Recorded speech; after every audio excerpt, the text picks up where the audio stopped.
Today, we bring you a powerful tale set in the unassuming location of a grocery store parking lot, where a single moment of misunderstanding transforms into a profound lesson in dignity and respect. In this story, we meet Thomas, a Black disabled veteran who becomes the target of unfounded accusations from a group of entitled individuals.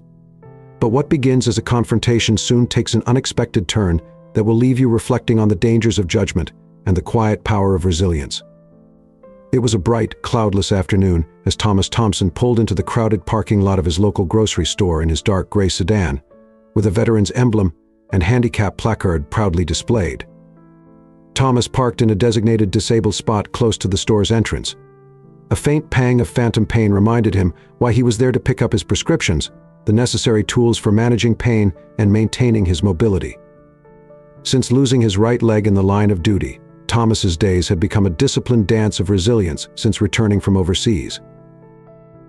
After surviving a devastating roadside incident that had claimed his leg, he had learned to balance life on a prosthetic limb, embracing each new challenge with calm determination and a smile that masked the toll of his journey.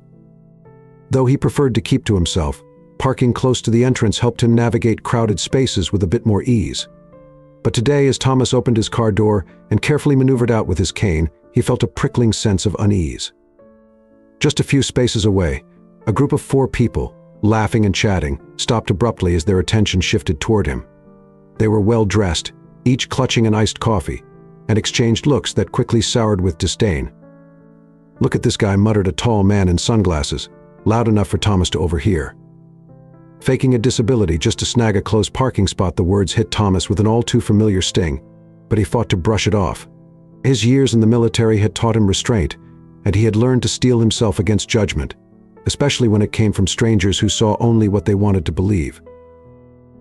Unfortunately, without visible signs of injury, and with his prosthetic concealed under his jeans, Thomas knew that many people didn't take his disability seriously. As he reached for his cane, the group's snide remarks grew louder. "Bet he bought that handicap placard online," sneered a woman in a designer jacket, her voice dripping with sarcasm. Thomas clenched his jaw, still determined to ignore them. He knew he didn't owe anyone an explanation. Taking a breath, he continued toward the store, hearing faint laughter trailing behind him. Each step felt heavier as he tried to focus on his shopping list instead of the voices echoing in his mind. Inside the store, the cool air helped him regain his composure. He picked up a few essentials: milk, bread, and his prescription for managing nerve pain.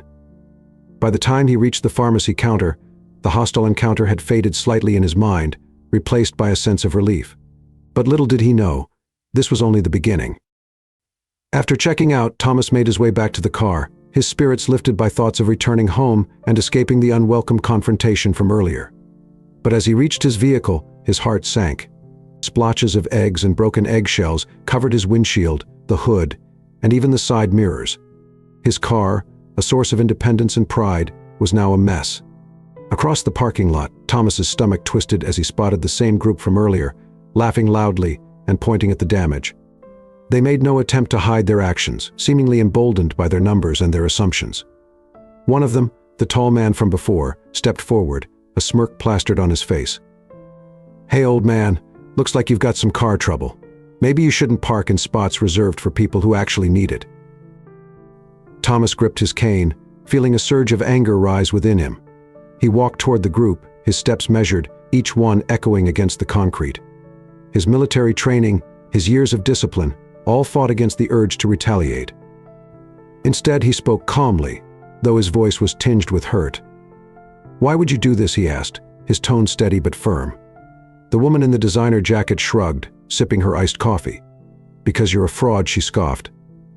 "You don't look disabled to me." The accusation cut deep, but Thomas took a steadying breath. "You don't know anything about me," he said, his voice filled with quiet dignity. "This vandalism, it's a crime," the tall man laughed, stepping closer. "The only crime here is you pretending to be something you're not. You should be ashamed." Just then, the distant sound of sirens filled the air, and moments later, a police car pulled into the parking lot. 2 officers stepped out, and the tall man quickly approached them, gesturing animatedly toward Thomas. "This guy's faking a disability and using a handicapped spot to get special treatment," he exclaimed. "And when we called him out, he threatened us." Thomas stood his ground, watching as the officers approached him. One of them, a tall woman with a steady, professional demeanor, asked, "Sir, may I see your ID and handicap placard?" Without a word, Thomas pulled out his military ID and pointed to the placard hanging from his rearview mirror. The officer examined both, her expression unreadable as the group continued to shout accusations from a few feet away. "He's perfectly fine," another group member yelled, adding to the commotion. "He's scamming the system." The weight of the situation bore down on Thomas as he watched more shoppers gathering to see the confrontation unfold. Feeling frustration simmer within him, Thomas took a deep breath, steadying himself. Then, without a word, he rolled up his right pant leg to reveal the gleaming metallic frame of his prosthetic limb. A hush fell over the parking lot, gasps echoed from the crowd, and the entitled group fell silent, their expressions shifting from confidence to disbelief. The tall man's face turned ashen, his smug smile fading as the truth settled over him like a cold shadow. With his prosthetic leg now visible, Thomas looked directly at the officer, his voice filled with emotion. "I earned this parking spot. I lost my leg while serving this country. I don't need to justify myself to anyone." The officer, now fully aware of the truth, handed back Thomas's ID with a respectful nod. "I'm sorry, sir," she said quietly.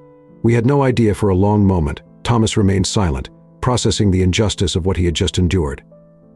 His hands trembled, not from fear but from the sheer weight of years spent brushing off insults, of choosing calm over confrontation. But today, these people had crossed a line. They had vandalized his car, insulted his dignity, and tried to make him a criminal, all because of their own prejudice. As the officer turned toward the group, her expression hardened. "What you did here is vandalism and harassment," she said firmly. The tall man's bravado vanished as he stammered, "We didn't mean any harm." "It was just a joke, was it?" Thomas replied, his voice steady. "You egged my car, insulted me, and called the police on me."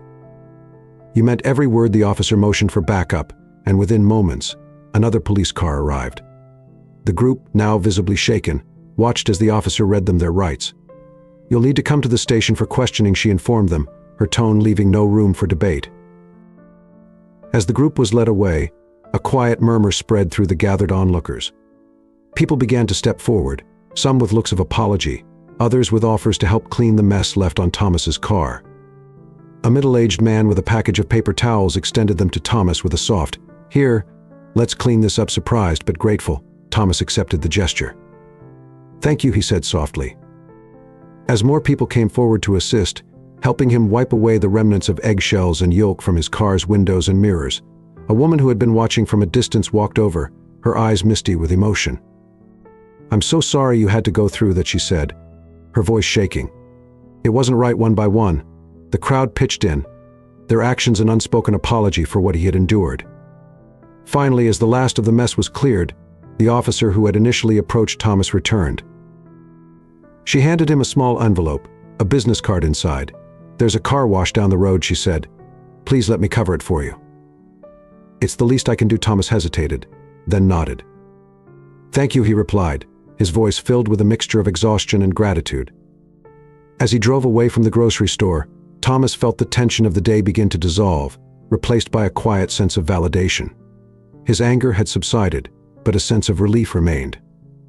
Though he'd faced prejudice, he'd also witnessed strangers standing beside him, helping to mend the wrongs that had been done.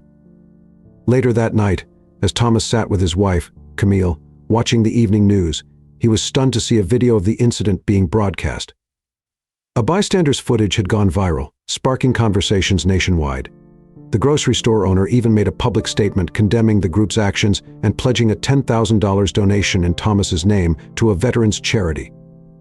As the news anchor finished recounting the story, Camille squeezed Thomas's hand. "You stood up for yourself," she whispered, "and now the world sees the strength I've always known you had together." They sat in silence, letting the weight of the day melt away.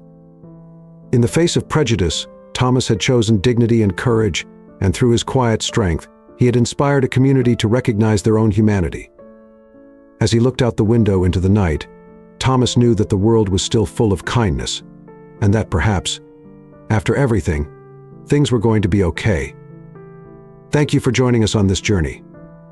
Thomas's story reminds us that patience, courage, and truth will always prevail, even in the face of ignorance.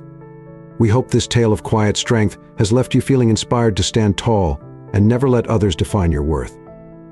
If this story moved you, please leave a comment, and don't forget to subscribe and hit the bell to stay updated on more powerful stories.